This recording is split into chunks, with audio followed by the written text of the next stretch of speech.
Welcome. This is Not Your Average Musician podcast with me, Isaac Hernandez, and my super official, steady co-host, Dalton McLaughlin. What's going on, bro? Not a lot's going on. It's been a hot second since we've recorded because we're grinders and we record a bunch and we have them saved up. So yeah, I talk to Isaac all the time, but this is fresh content in the month of November, and it feels like it's been like 50 years since we've recorded. It's been like a couple months. So it's been a while in the content world, bro, for sure. It's a month is like a year in the content world. But sometimes we trick you guys because we have so much content in our podcast vault that it's an illusion. That's the only way this podcast would stay alive. Yeah. We have to plan. Well, yeah, well, I mean, it's hard because we have other things we do, not just the pod. Maybe in a perfect world, we'd just be podcasters. We're not there yet. Someday. But today we have lives and jobs and school and other stuff. And a guitar to practice 2 to 6 hours a day. How could I forget? How could I forget the most important? But anyway, speaking about forgetting things, let's not forget and remind people how they can support us and some of the new stuff that we have going on. Oh yeah, for sure. And while we do that, I'm going to introduce a new character to the podcast. His name is Infomercial McLaughlin. That's me. So as we pump it up, I'm going to put on my infomercial hat. So if you've been enjoying the podcast, if you support myself and Isaac Hernandez, check out Not Your Average Musician podcast, now available on Spotify, Pandora, and Apple Podcasts. We also have a super cool new website that's officially up and running, literally called NotYourAverageMusicianPodcast.com. And yeah, just show the love if you have friends that are into music or if you're into music. And we have a lot of cool guests that we're bringing on the podcast. So literally all corners of the music world, from rap to classical to today a ukulele player. Yeah, we have somebody lined up who is a professor at Columbia University. That's insane. So yeah, we're bringing everybody on that does cool things. So check us out, like, subscribe. You can hit us up on the gram. And we like saying hi to people. So yeah, we like the gram. We're on the gram quite a lot. We're on YouTube a lot, but it's all good. Say hi, support. It's growing bit by bit, so that's super cool. And we're getting more people, and we're branching out. You know, like today we have a uke player coming on, which is, yeah, I mean, I'm pretty pumped. It's pretty interesting. So I'm excited to hear what Ryan has to say about his journey and what he's learned in it. Yeah. And how we make a podcast happen in 3 time zones. That's exciting in itself, but yes, like it's going to be way more exciting to talk about. Definitely, man. Absolutely. But let's kick in to the next section. So today we're talking about self-care for musicians within the music world and outside of the music world. And that goes, to, I guess, keeping your spirits up, keeping your mental health up, keeping that, like, I don't know what to call it other than, like, stamina, man. You gotta, sometimes you're in the grinder too much and, you can start to burn out a little bit, especially as a musician, man. We're hustling, we're always getting after it, whether it's with the instrument, we're professionally, you're, whatever it is that you're doing. And sometimes we forget to take care of ourselves, man. So let's start with you, bro. How do you take care of yourself in and outside of music? Well, I'll make it really quick. Inside music, I just don't stop. That's self-care, because if I stop, I get bored and then I get pissed at myself because I'm like, Dalton, you suck. So my self-care is like, sometimes I just put on the metronome. That's another one of my nicknames, and I just put it on slow and it reminds me how to practice. That's self-care because it like lets me know what I'm doing. It's kind of silly. That's just like, oh, you need to noodle or improvise. I'm like, no, I need to practice with a metronome. Yeah. That's self-care within music. Also outside and inside is like taking naps. I don't sleep a whole lot at night, but if I try to practice or do work and I'm tired, it just doesn't happen. So I take a little nap and then I'm good to go. And then other stuff is I like sports and I play golf. And I'm not allowed to rant about golf anymore. I cut myself off on the podcast from that. Because otherwise, Like, these intros have to be highly no, edited. yeah, they have to be shorter. That's something Yeah. else where I'm making sure that the guest is our highlight, and you don't Yeah. hear about me getting a birdie in golf, which is important, but it is Yeah. not We're podcast we are material. learning. We are keeping this relatively short. Yeah, And well, we're learning, and Isaac's keeping me in check. So, speaking of keeping me in check, what do you do for self care? yeah, so what I do, it's really it's simple, man. I like it, like I like what you said. Can we, and I want to say something to what I think to strengthen your point about taking care of yourself by just not stopping and metronome work on your side. And I think to clarify, because I think a lot of people associate it with like a grind. Oh, Yeah, there he yeah. goes Speaker. with his I don't think the mechanical. pod has seen the. I have a wind up metronome now, and it is loud. I'll just spare our ears for like 2 seconds. Oh, that is annoying in a good way. Yeah. But I think, a lot of people associate it with like a grind. But I think what you're trying to say is that it gives you focus, because sometimes music can be there are like a million things to do, a million things to practice, and then you just put on the metronome and you're like, all I gotta worry about is me and what I'm doing right now with my friend, the metronome right now. And that's This kind one? of like, it's almost meditative, and I think you've kind of been putting me onto that lately a little bit, where I'm like getting into, before I would didn't do it so much and I didn't like it so much, but I think now I'm starting to enjoy it. I think I'm starting to see not just the benefits, but also like enjoying the experience of working with it, with like I kind of forget about everything else and I'm just here like click click click.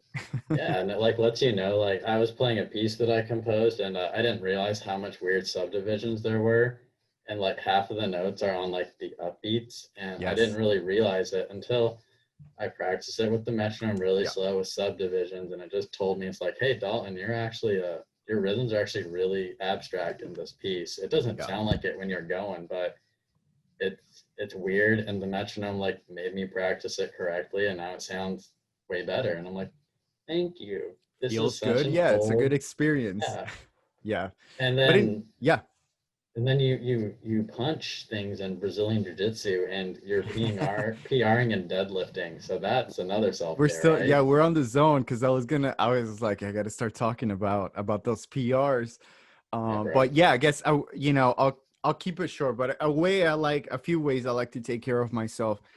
It definitely outside of music, as you know, I like to I like to do the things that I like to do. I don't switch it up too much, but I'm into CrossFit quite a bit. I'm into lifting the barbell quite a bit. I love deadlifts. I love squats. I love cleans, clean and jerks, clean squat, everything. Um, Wow. and that, I don't look at it as hard as it is. I wake up in the morning and I like to do it often, but for me it's like every time I'm in there, like I'm enjoying it, and I'm always like, dude, this is where I get to replenish myself, to work hard in a different way, but it kind of like, you know fills my soul a little bit. Oh, um that's deep, bro. That's good. Dude, I'm telling you, man, I get out of there and I feel good, and sometimes, I mean, it's hard physically, so there is a difference, and it's easy for it to feel sometimes like punishment, maybe. But I think just going in with a mindset of like, all right, this is something that I'm doing outside to strengthen my soul. Well, I'm glad that you have a soul strengthener and not a soul crusher like golf, because I like get equally, if not more, frustrated than like Yeah. trying to like practice like 10 different pieces. Uh, like golf is really hard, and then Yep. I'm just like, yep. And then I hit a good shot, and my faith in humanity is restored, and then I shank one and I chuck my club 10 yards. So it's Hmm. but like I like leave, I go outside, I get like sunlight, which apparently is Yes. good for you, according to legend. So Vitamin D, bro. yeah, but um yeah, and that's kind of it for me. Yeah, no, and I guess let's wrap it up. But a couple of things. I enjoy the Brazilian jiu-jitsu quite a bit. I mean, and that's just personal. There's something that also replenishes myself, like, trying to simulate a life and death struggle with another grown man. And just scrapping it out. I feel like it's really fun. Or scrapping out on Assassin's Creed. I got a new video game, but Yeah. here's the thing, because I've been in the grind for like the last 2 weeks, and I have to give you a public shout out because Oh, Dalton has been extremely helpful in aiding me through my grad school application process. And I don't know if I would have done it without you, bro. I discipline Isaac. That's what he's going Yeah, after. that he's the schoolmaster or Yeah. whatever. He gets tired and I text him and call him. I'm like, hey Isaac, isn't this application due in a week? Yeah. Have you been practicing? And he's just like, damn it, bro. Like, Yeah, no, but it so got done, and and that's the thing. I was going through the grinder, and I finished. I was like, dude, I need a break, and I think it's important to, when you need them, you got to take them. Because I could have jumped into work, because work is never really done.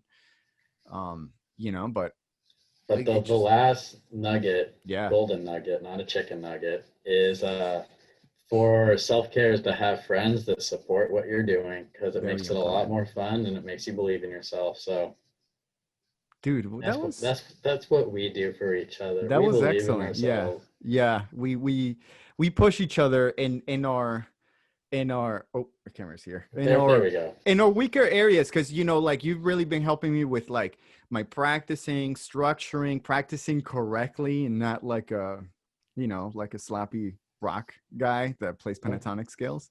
oh. Yeah, but and then you with the technology stuff and the videos, Leah, and let's it's not expose that too much.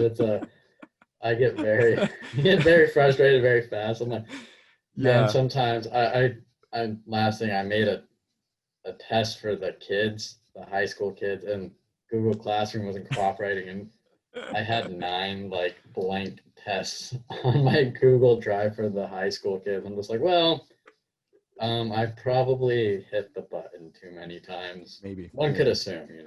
possibly. It's okay, but we'll get in there. But I like what you said in closing, that is important to surround yourself with people that support you, that help you, especially through grinding times. Like Dalton and I, I think it's fair to say we're busy as fuck, and we got a little things going on. And then this podcast on top of it, we love it, we enjoy it, but it's work on top of everything. It's not like we're getting paid for it. This is just our thing.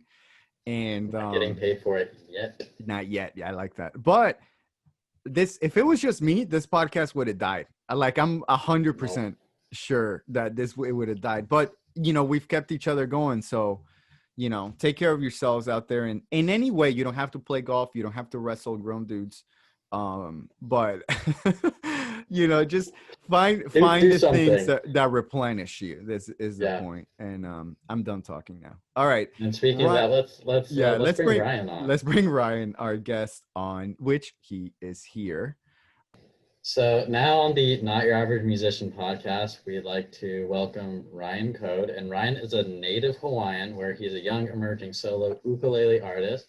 This young artist is currently growing on Instagram where he has almost 3,000 followers. It's where he releases new pieces, songs, arrangements, and shares his ideas, teachings, and his ukulele with family, friends, and other musicians.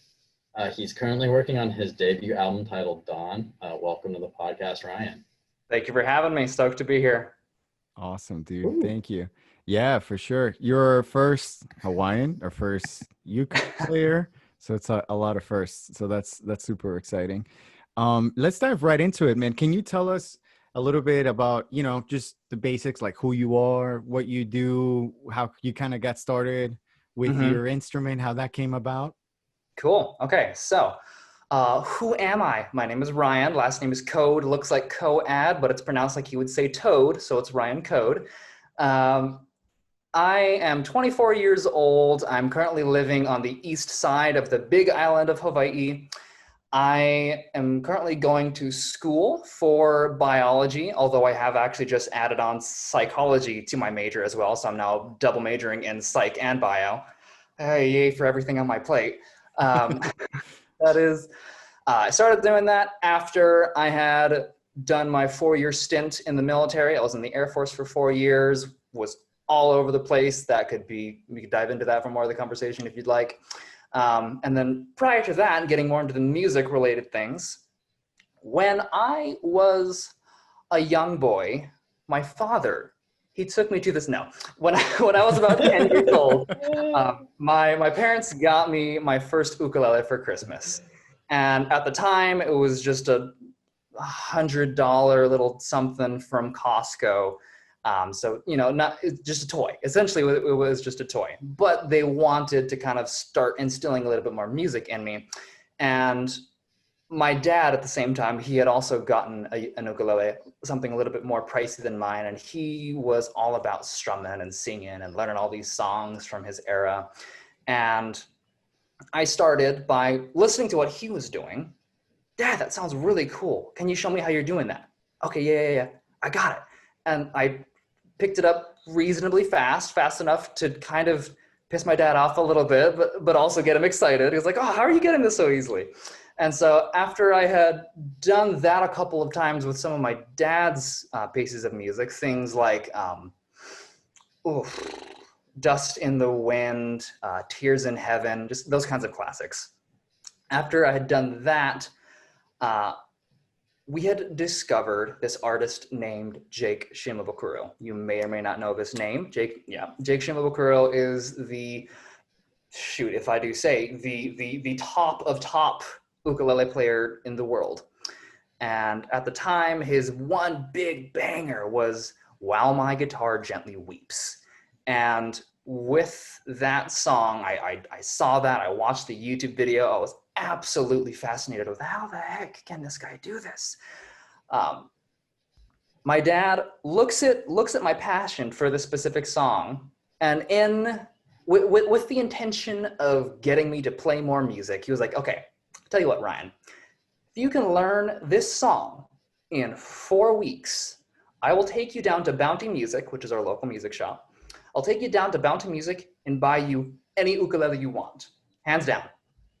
It's like, okay, bet. All right. 4 weeks later, I said, Dad, I've got a song for you. I couldn't play it perfectly. Perfectly at the time, but it was enough for my dad to be like, okay, I'll take you down to Bounty Music and buy you anything under $400. So we settled on $420 with my first kind of higher price point ukulele, and yeah, at that point I was still fascinated with Jake Shimabukuro, and at that point I was just constantly just focused on, I need to learn everything this man has to offer. Every single song that this man has ever come out with, I'm going to learn it. And that was my journey for a number of years. It wasn't until recently that I actually started branching out and trying new genres and new different things, and letting go of my Jake mentality, which, funnily enough, in the ukulele world, you will find that the term Jake clone is actually used. You'll find that people, many young ukulele players get so stoked on his music and his style of playing that they essentially try and become a clone of him. And I was guilty of that for many years. Until about halfway through my time in the military, I really discovered jazz. I knew what jazz was, but then I really discovered jazz, and I convinced myself I'm going to become a jazz player. I'm going to play jazz ukulele, but not even on the regular sized ukulele. I'm going to do the baritone ukulele. I'm going to be a jazz baritone ukulele player with the one and only. I was convincing myself that that's what I wanted to do. It wasn't what I actually wanted to do, but it served as a window into the realm of jazz voicings and jazz chords, and a little bit more theory than what I had before.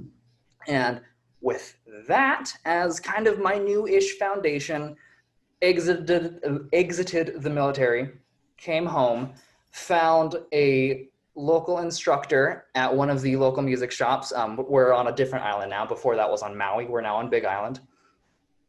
I found this instructor. His name is Rick Jichaku, and he has so much to offer. Knowledge, experience, everything. This man is a wealth of knowledge and a wealth of generosity. He's taken me under his wing, and he helped me find my musician within, and I'm eternally grateful. And that kind of brings us to today. Dang. That's amazing, bro. Yeah. Yeah, it's cool. I mean, I remember that Jake Shimabukuro video. I still watch it from time to time. But yeah, no, he made it cool, and it's really cool now. And like, you know, there's no words to describe like what Jake has done for the ukulele. So he brought it to the world. He opened up the world's eyes to it, and now you see it in pretty much every single country around the world. I don't think there's a country that ukulele hasn't touched. Maybe Antarctica, that might be a thing. Maybe somebody has yet to be the first person to bring an ukulele to Antarctica, but it's global at this point. It is global, and you know, there's good things and bad things that come with it being global, because some of the roots of it are lost, but just the fact that the world now sees this instrument is amazing. nice. So I was drinking water.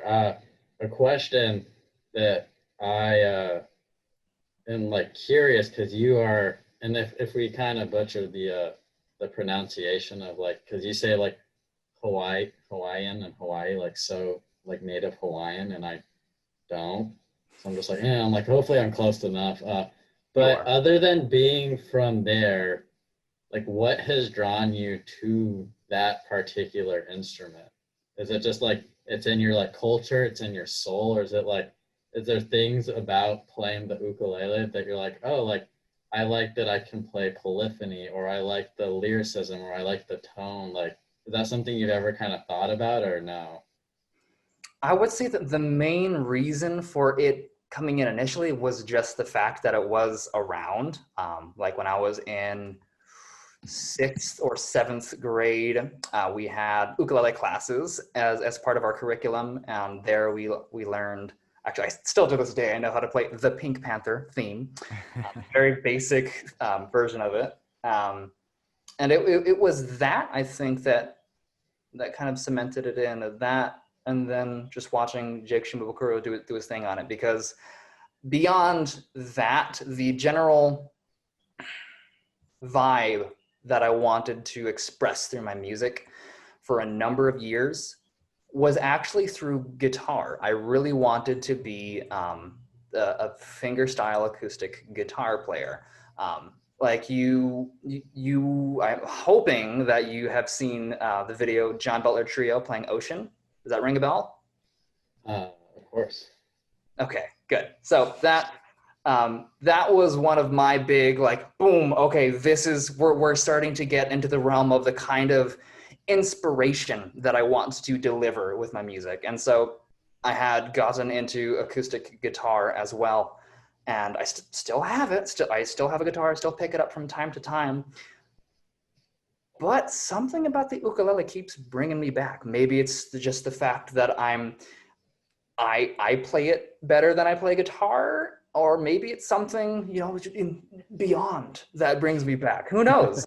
But needless to say, I keep coming back to it. And as of right now, it seems to be the thing that is really pushing me forward in terms of musician evolution. Yeah, for sure. Hope that answers the question. Yeah, guitar has too many strings, right? So you're like, and 4, that's a little easier. Maybe, I don't know. Everything's hard though, so. It's a really interesting conversation. My kumu and I, Hawaiian for teacher, my kumu and I talk pretty often about the difference between guitar and ukulele, and how some things cross over and some things don't cross over. One could say that with the ukulele, yes, you only have 4 strings, therefore you're more limited with the kinds of voicings that you can do. He believes that The opposite is actually true. Because of the fact that we're limited to only 4 strings, it forces us to dive into this realm of creativity where we're creating these new chord voicings that you wouldn't ever really hear on guitar, because you have access to the other strings. You have access to something that that's a little bit more common. Whereas ukulele, you're working with a certain chord structure where, yeah, maybe on guitar, you would have a chord, a known chord, but your octave is going to be up here. But because the ukulele, the strings are kind of closer together frequency-wise, something might fit in elsewhere within the octave. Stumbling on words here. That's all good. No, I know what you're saying. Like that to help you out, because that I am a fingerstyle guitarist, or it's fingerstyle class. It's just kind of a mosh posh at this point. There's like a bunch, but I know when I play, I impulse bought a new ukulele for my birthday. Yes. Yeah, I know. I just walked by. It's called the Strum Shop. I'm like, I need one. I'm like, I don't know why, but I need one. And what confuses me when I'm playing the ukulele is what's the 4th string? Let's see, the G string is that there's a 5th between them, and the G string is higher than the next adjacent string, and that messes up my mind of trying to do bass lines. Because I'm trying to do a bass line on 3 strings. I get confused very fast. Whereas like somebody like you who knows what they're doing with the ukulele probably uses that high string to its advantage and doesn't get frustrated with it like I get frustrated with it. So you know what to do with it. I don't. So that being said, I do play what is known as low G more often than I play high G, which I take that G string and I turn it into what it would be linearly with a guitar. But both are that makes more relevant. sense to our guitar brain. Yeah, I was like, okay. Yeah, now, both make sense. I've tried. Yeah. A little bit. But, yeah, it's cool. There are definitely completely different possibilities available to you depending on which low G or high G that you're playing. And on my album that's coming up, I'm doing both low G and high G on some different songs. Oh, that's cool. There are certain songs, certain arrangements that just work better with high G. And vice versa, some arrangements just work better with low G. Yeah, that's awesome. The never-ending debate. Yeah.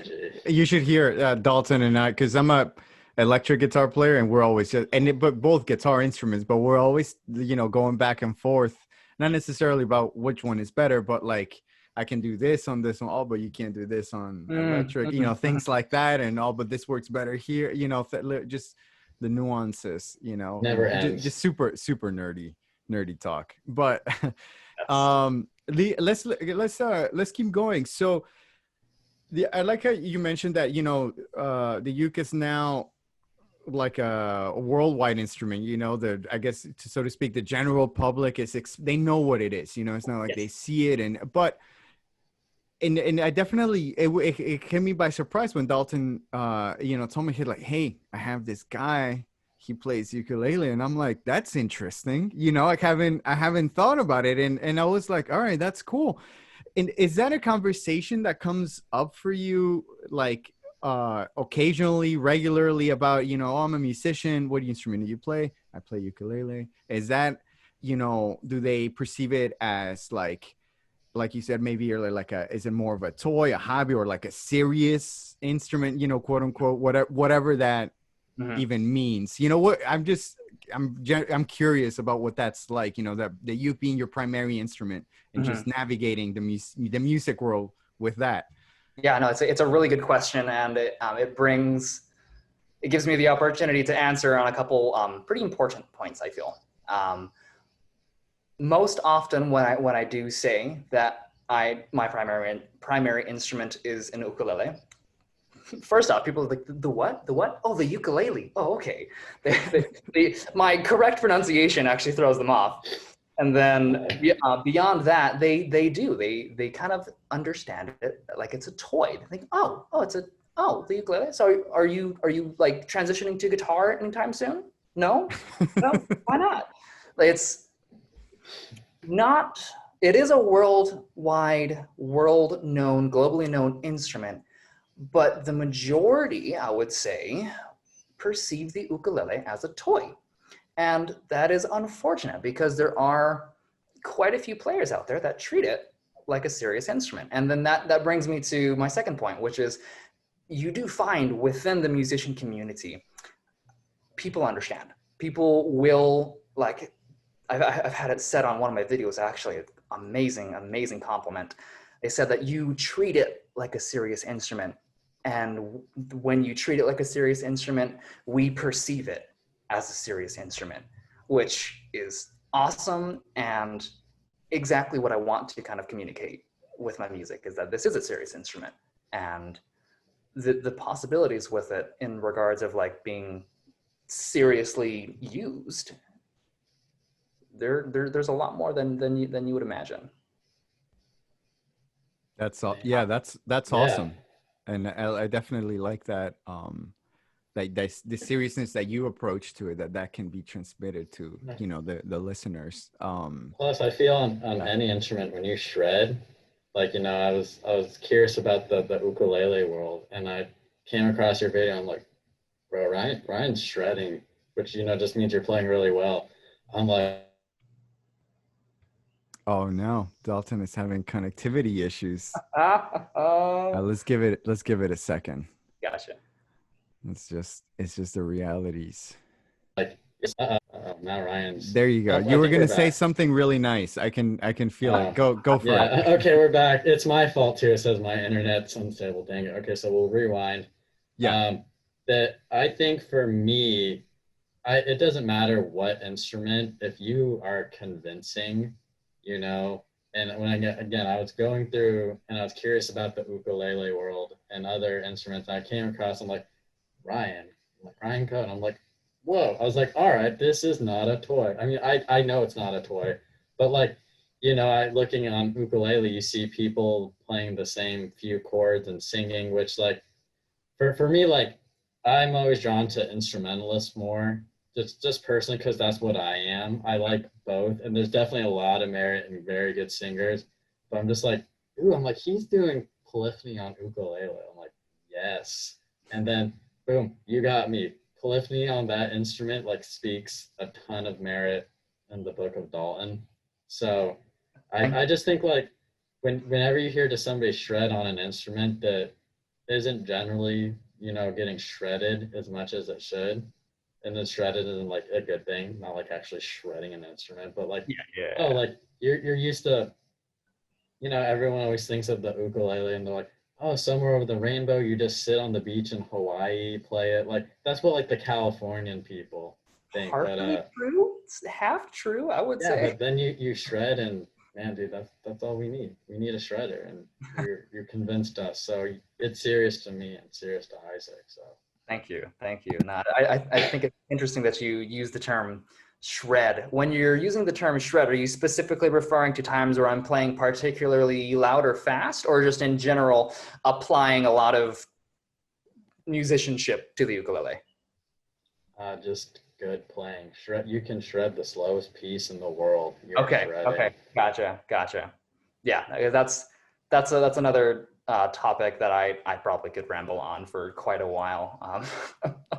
The fact that sorry, I was gonna butt in. Speaking of another topic, do you use nails in your ukulele playing, or like right hand, or? Yes. So I'm following so that, curious. actually, it's part of my own kind of like psychological tics that help me relax, things that I do when I'm nervous. I used to pick my nails a lot. And now I have the opportunity of either kind of glossing my nails or filing my nails. Like earlier, I was using a file to actually shape my nails.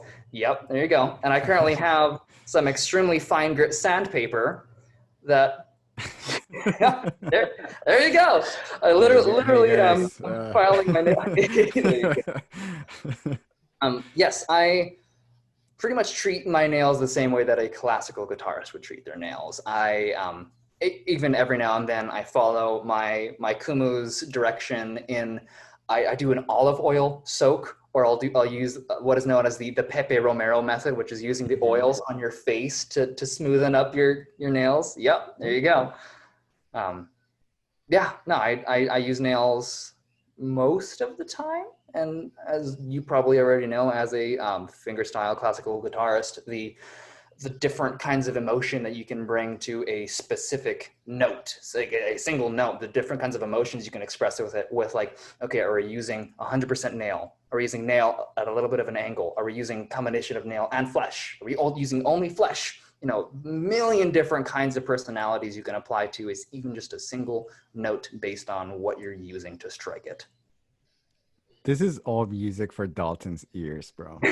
He loves talking about his nails, how he takes care of his nails. Look at his face right now. He's like, he could talk about this for hours. It's just like we'll have a nail episode. Yes. Like, we'll just like bring on everybody that has nails, and we'll just like talk about nails with instruments. It'll be hilarious. I'll post it, but I won't be on. I'll be practicing with my pick, and then you guys can tell me about the nails later. No, so it really is. It's interesting, man, and that kind of leads me to another kind of question that I've been having since we know you were coming on. Is there a standardized like practice or method for learning the ukulele, or does it vary? You know, for generally speaking, like, you know, for guitar, if you're like going like the pop rock route, you're gonna learn your open chords. You know, if you're going, you know, it varies. Is there something like that for your instrument? No, awesome question. Sorry, I don't know if you can hear that. There's a dirt biker driving by right now. No, it's all good. You're all good. Okay, cool. That is a very good question. The pathway to ukulele musicianship, is it clear and defined? No, I would say. Short answer is no. And there are some serious downsides to the fact that there is no clear and cut path, because the majority of ukulele teachers out there in the world, more than likely, were guitarists that adopted the ukulele, used their guitar mindset to apply to the ukulele, and that takes them, you know, pretty far. But there are a couple things in there that you realistically should tweak or shouldn't tweak, and there are some adjustments that a person would need to make before I believe they should be teaching ukulele, because there are some guitar concepts that don't belong in the ukulele world. Something as simple as how you're holding the ukulele. For example, this is important. Yeah, because for majority of like classic ukulele players, that's not really a thing, but you know, people who know what they're doing. Let me adjust my position to the microphone. You'll notice that the ukulele is coming up at an angle, kind of cutting between my shoulder deltoid and my bicep. And whenever I'm fretting chords, my thumb is sitting behind, resting on the back of the neck. What I see all the time, and it pains me to see this as I'm scrolling through Instagram, is 90% of the people playing have the ukulele like this, and they're given a puppet show with their thumb as they run up and down the fretboard, and they're just slashing away with all elbow movement, no wrist movement. And it's painful. It hurts. It hurts me to see that. Because I literally refer to it as abusing your instrument. And it could even be seen as you're abusing yourself if you're doing that, because you're robbing yourself of what could be an amazing experience with this often delicate instrument. This instrument requires a delicate touch. If you were to put like the softest tension nylon strings on your classical guitar, you might get close to the level of tension that you would have on typical ukuleles, but ukulele tension, string tension, is really, really low. And what kind of comes with that is you need to apply a degree of softness to your playing. And if you don't apply that softness, you're just shredding, but in a very negative way. If you could put a negative context on the word shredding, that's what I think is you're just, oh. Yeah. All right, you hit a trigger point with that. That's all good. That's interesting because I have picked it up, and it's so funny that you bring that up because it feels familiar, it's like, okay, but always the holding, and I'm like, this is awkward. And I don't think I've really, until you said it like that, but you know what? I don't know how to hold it. And that's always been the thing. Not your fault. That's not your fault. That's not anybody watching this on YouTube or Instagram or wherever you're seeing this. It's not your fault if you do this. You were set up for failure by whoever taught you. It's such it's such a common misunderstanding.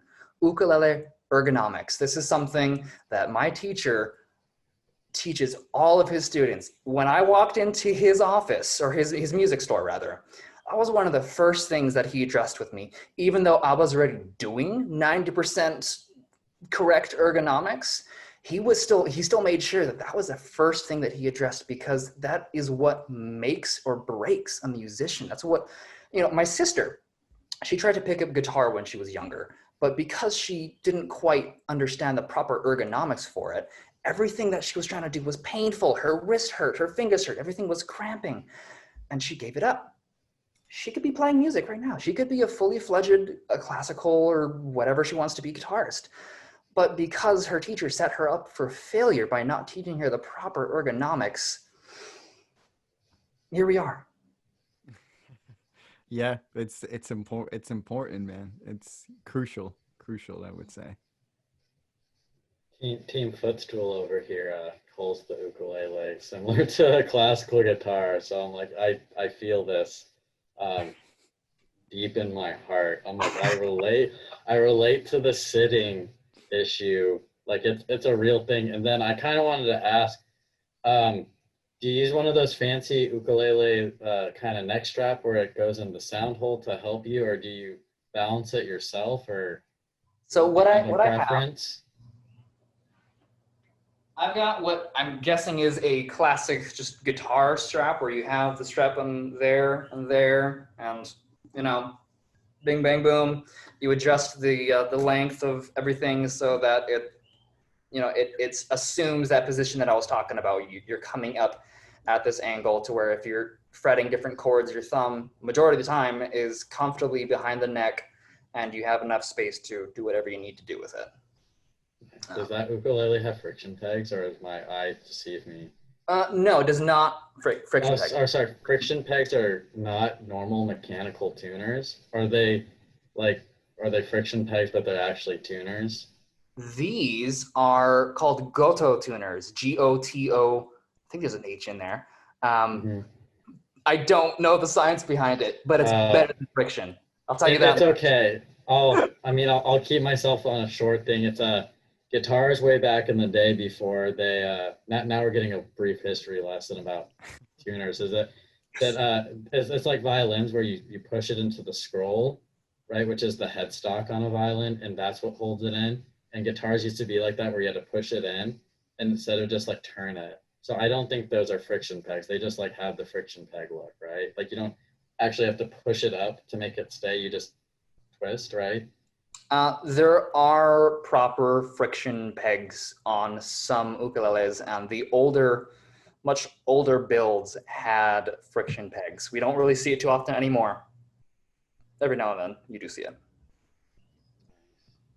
Mostly what we have is those gear tuners that you would typically see on the back of a guitar. Gotcha. Can we talk about this album that's coming out? Like, I want to know all about it. Do you want me to just go, or do you have any specific questions? I know that it's called Dawn. I don't know what is on it, and so maybe you could talk about like what you're preparing for it, what's going on it, like how much are originals, if there's anything arrangements or transcriptions, that kind of thing. Gotcha. Okay, it is all originals, all single one track, just me and my ukulele, no extras, no layering. It's stuff that I could just bring my ukulele down to the local open mic, plug myself in, and be able to execute what's on my album. I have, I think, 8 tracks on there, the majority of which are what I prefer, which is kind of slower, more emotional arrangements. I do have a couple fast and flashy stuff to kind of grab the audience. Sorry, I got distracted. I think there was a bat outside. Wait, a bat's in Hawaii. I've got a bunch of different styles on there. Little bit of Latin influence, a little bit of Hawaiian influence, a little bit of contemporary, I guess you could say. It's 8 songs that kind of serve as my timestamp of this is the kind of stuff that I was creating at this time.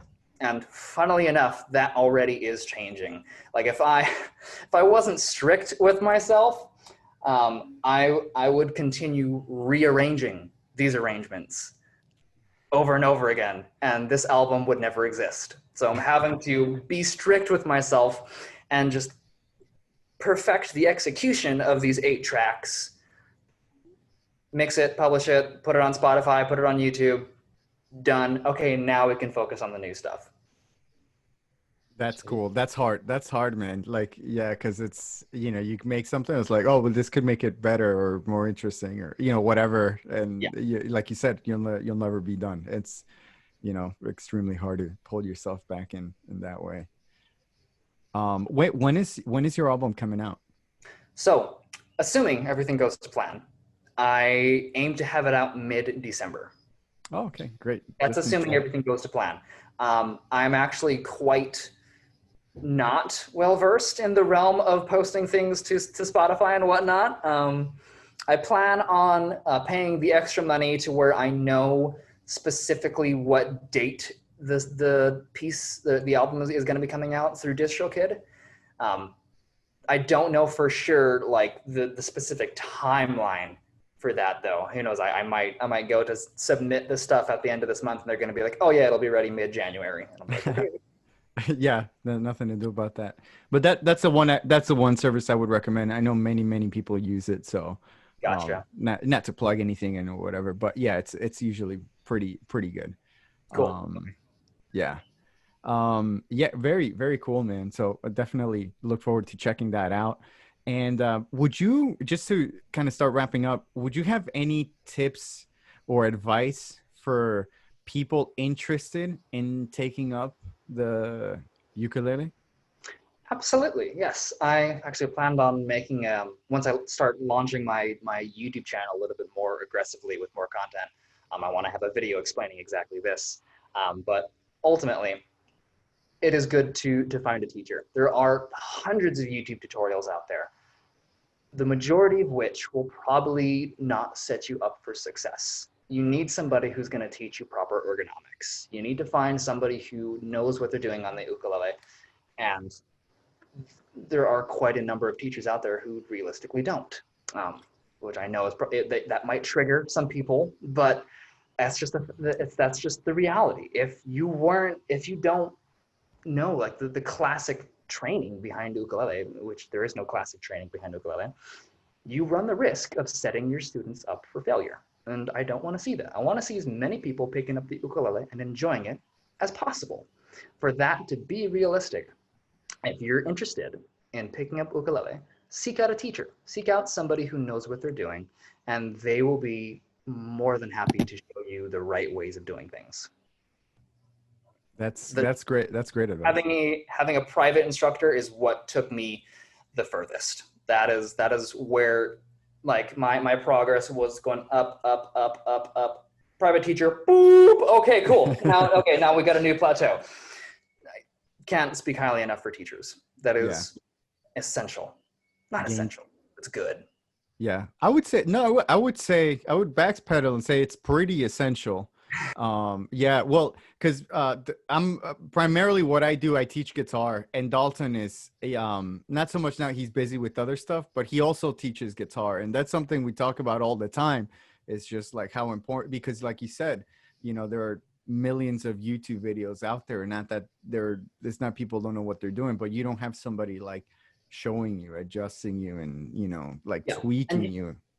if I can add something to that, Of course. you don't need to have the teacher for the entire time that you're in the realm of ukulele. What you could do, in fact, I would suggest this, have a teacher for a couple of months. Let them set the foundation for you. Once you have your foundation set, that's when you can go explore the infinite realm of YouTube, see all these different tutorials, because at that point, you'll be able to look at what somebody's doing and go, okay, that's in incorrect form, or that's not the right name for that chord, or that's, you'll be able to pick out the good stuff from the bad with that, and you'll be able to make use of the endless content that is out there, because there is so much content out there. It's overwhelming. And if you just have the foundation, the proper roots in ukulele, then you can really make use of that, which is awesome. Oh, very, very well said, man. That's cool. Dude, this was such a pleasure, such a really fun conversation, man. Thank you for coming on. Can you let people know where they can find you, your music, all that stuff, your socials, whatever it is that you want people to find? Mm-hmm. Everything is just going to be under my name, Ryan Coad, Coad. And for Instagram, that's ryan.coad.music. For YouTube, that's ryan.coad.music. For Spotify, it's probably just going to be Ryan Coad. So shouldn't be too difficult to find. Oh, easy. I love it, man. Very, very simple, easy to find. Awesome, man. Well, thanks again, Ryan. And This good was luck awesome. on the album. Yep. Thank you so much for having me. It was a pleasure. And that was Ryan Coad, everybody. And dude, I love this conversation, bro. He was okay, he said it perfectly, like he treats his instrument seriously, and he's obviously, again, so passionate and dedicated, really, And that he shreds. he definitely shreds. You need to check out his Instagram feed, because it's crazy, dude. He has these really cool arrangements and pieces going on, and they're just super fun, super beautiful to watch. So definitely check him out. And I loved it, dude. It was, unique, very unique. Yeah, I'll admit, I had to contain myself to not talk too much about related finger style things, because it's like I can relate to talking about nails and arrangements and polyphony of your stringy thingy. And I'm just like, all right, well, maybe for part 2, but this could easily be like a 6-hour podcast. Easily. Maybe next time we'll set you guys up. We'll make it clear this episode is going to be about nails, and it'll be our lowest performing episode. Who knows? You never maybe know. We dude. have, Nails is maybe a fascinating topic. They got some guy is in their car. He's like, hey, don't speak for me, guy, because I need to know about this filing nails thing, and maybe. It took me like 5 years to figure out how to file my ring fingernail. So it's a serious topic, and I'll just leave it at that. It's a big deal. The nails are a big deal. I hear you, bro. No, but it was really good, man. Let's wrap it up. And why don't you tell people again how they can support us? Maybe tell them about some of the new things. Absolutely. And I'll save the infomercial voice for just the beginning. That's a special treat for all of our guests. But obviously check out Ryan Coad, Ryan.Coad, if I remember correctly, on Instagram. We'll tag him in the episode, of course. And check out Not Your Average Musician podcast. The website is up. It's breathing. It's official. Find it on Apple Podcasts and Spotify. And now we have made our way to Pandora, which is cool. And yeah, if you're new to the podcast, just check it out. We have a wide range of guests, from rock stars to ukulele players to people who sung Carnegie Hall to rappers. So just like find what you like in music, and you'll learn something or hear cool stories. And then, you'll realize that we're setting the bar pretty high for the pod. So if you like what you hear on a rap one, just like check out a different instrumentalist. You might find something cool if you are a true music lover. So that's what I would do. And of course, you smash the like and subscribe button. And We try to do our best to have weekly on Tuesday, but sometimes we get a little slammed. So for the most part, there's a weekly episode. But like Yeah. sometimes for me, grades were due for the high schoolers, and yeah, And there's a lot of Isaac was kids. applying for Isaac his was a grad program. yeah, because he wants to dive into the public education world as well, because it's a good world for teachers and musicians alike. And we were very busy, so sometimes you're like, oh no, we missed an episode. Just know that we're doing okay, and we're probably like we're drowning in metronomes and in papers and applications and synergy grades and you name it, we're probably doing it. So Yeah, and it's not forever. Like you said, for the most part, be gracious. We are not sitting back like we'll do it next week. We are usually super yeah, slammed. Where but we will definitely try to minimize that. yeah, and, For and the don't worry, the head of content, who's Isaac, has a sidekick who sends him text messages and memes yeah, about definitely. life. So it always, as I would say, coming soon to a theater near you. Yes. Not Your Average Musician podcast, and yeah, hopefully you're enjoying it. We're enjoying it. So that's all I got. Unless you got anything else. No, that's it for me, man. Just thank you everybody for listening, for checking us out. Help us grow the podcast, like Dalton said, spread the word, let people know. And we'll catch you on the next one. Yeah, see you on the flip side.